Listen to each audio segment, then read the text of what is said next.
tent protecting the front lawn, correct? Correct. No crime scene tape stapled anywhere or taped anywhere, correct? Correct. Nobody appeared to be standing guard over the front yard, correct? Correct. You didn't see any shard of glass, right? No, I did not. You didn't see 45 pieces of tail light strewn about the lawn, correct? Correct.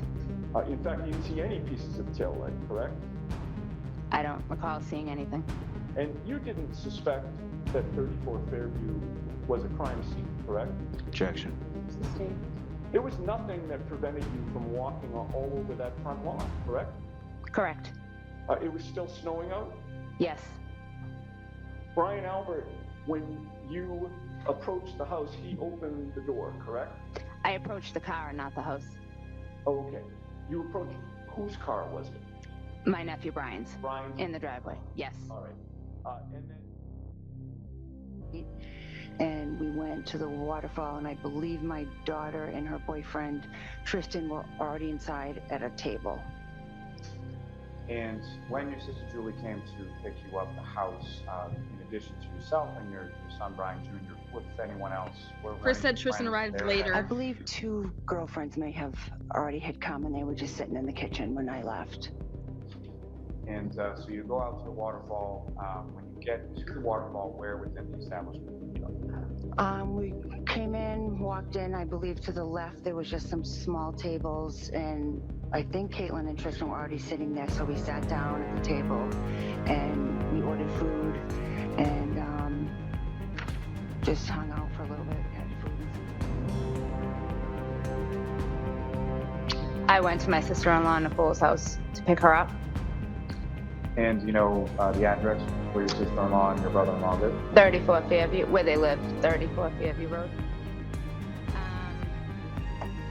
I know my niece Caitlin was in there, my nephew Brian.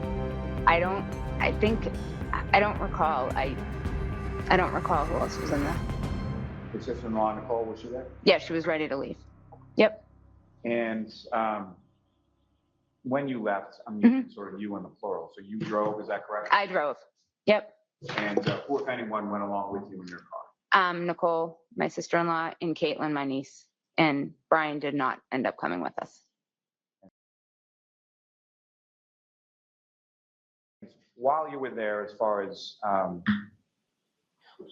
during sort of the meal portion of it, was there anyone else that joined you?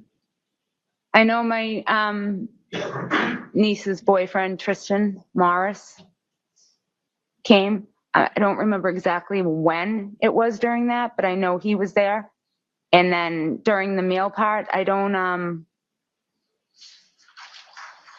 think during the meal part anyone else, I don't think. So you recall, as far as the meal part was concerned, it's you, your sister-in-law Nicole, your niece Caitlin, and her boyfriend Tristan. Correct. And Mr. Morris, did he stay for any extended period of time, or when was it that he left? I know he stayed for a little bit, but I honestly can't remember what time exactly he left. Why all the lies? This one is about Tristan Morris. Why the confusion?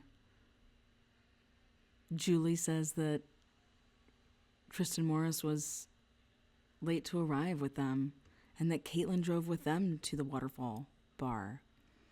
Meanwhile, Nicole says that her daughter didn't drive with them and that her and Tristan already had a table and they were sitting there waiting for her sister and herself to arrive at Waterfall Bar. The lies continue. The discrepancies. The story is not adding up. I think you would know who drove in your car the night that someone was murdered.